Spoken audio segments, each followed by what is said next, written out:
assuming aliens exist, which is a pretty massive assumption because who knows.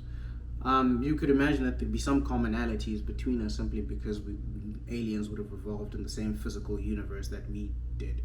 Then some things would remain true just as a function of logic, you know. But then there'd be certain variations because their environments would be different. There'd be certain like variations in the evolutionary trajectory that species took as opposed to us. And you know, it's turtles all the way down. Um, and that's the interesting thing about studying subjects and studying subjectivity, because there's always this question of just how objective can you make a subjective study, you know. It's a good question. It's something that we definitely struggle with. I mean, you know, some people within the discipline, anthropology and social science in general, have lost faith in what we call meta-narratives. And a meta-narrative is exactly that. It's a narrative that describes larger categories of reality, let's say. And so a meta-narrative would be something like human beings do not like pain. I know it's a simple statement and we have to clarify, but let's run with it. There is a subsect of the academic community that would take issue with that statement on the basis that, well, have you surveyed everybody? There's enough subjectivity and variability such that some people probably like pain, and so that narrative is unjustified as a meta-narrative. Fair point. But there are issues with it. Because one of the reasons is just simply biological. You know, there are certain commonalities between us simply on the basis of our taxonomic category. For example, we are a sexually dimorphic species, and you require sperm and an egg to make a human. You know, and no amount of subjectivity changes that. Now, as technology progresses and we start getting into a world where there are artificial uteruses and, you know, who knows what's going to happen, right? Those things may begin to change, and they will be ethical, philosophical, scientific quandaries as we go into that world. But we don't yet live in that world, and we haven't lived in that world as a species for the 300,000 years we've existed. So it's not a criticism I would take very much to heart. I mean, you know, it's fun. I enjoy these sorts of thinking about these sorts of things because, you know, in order to get an answer, you have to make sure you're asking the right questions. And, you know, it's far more easy to break something than to make it. You know, it's easier to perturb a system than to you know, make it function more efficiently. And so if we as social scientists are going to be a positive force in the world, we need to be careful of unintended consequences and the fact that our interventions could yield more harm than good. And one of the ways we do that is to scrutinize the questions that we ask, and to scrutinize the protocols and methodologies that we employ. And, you know, I believe in truth. I do think there are objective things that are real and true.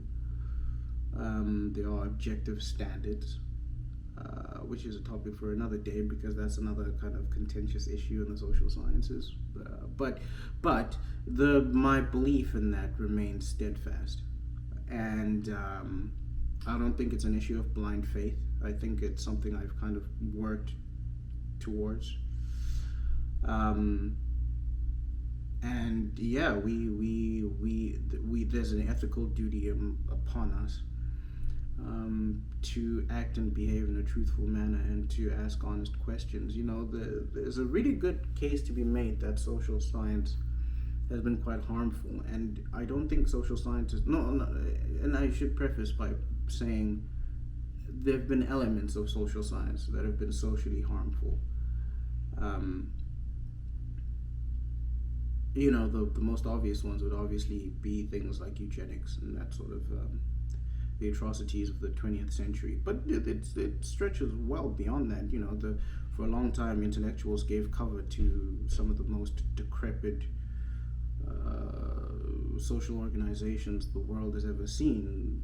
The Soviets, for example, the Soviet Union got a tremendous backing from Western intellectuals. They gave a tremendous intellectual cover for decades.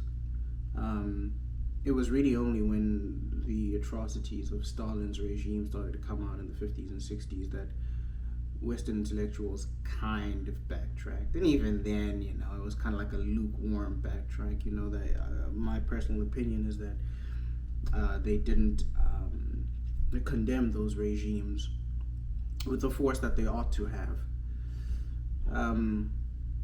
And that's a problem with social science. One of the criticisms that's levied against academia now is that we're stuck in our ivory towers and that we're disconnected from the world. And there's something to that.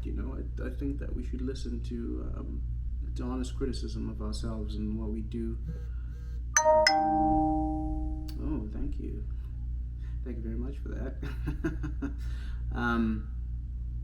But that's just my opinion. There are many voices in social sciences who agree and disagree, and I suppose that's fine.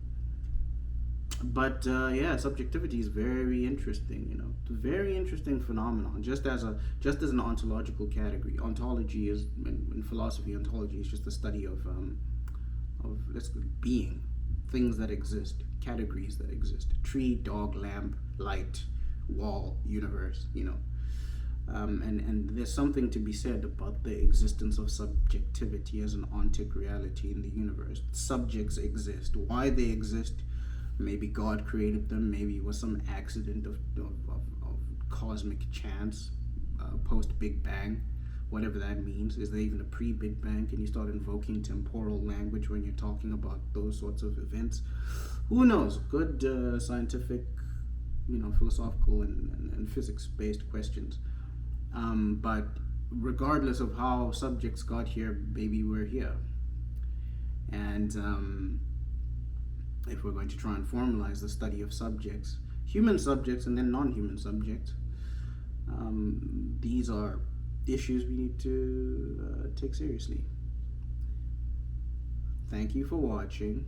I hope this was somewhat entertaining. And I will see you in the next one. I don't know what I'm going to talk about. No clue. Probably the process of writing an academic paper or something like that. From my personal opinion, I can't formalize or give advice to people because I'm just kind of trying to figure it out. I'm throwing shit at the wall and hoping something sticks. And, some stuff is stuck. Glory to God. But yeah, probably. I don't know. We'll see. I'll think about it and I'll get back to you. Take it easy.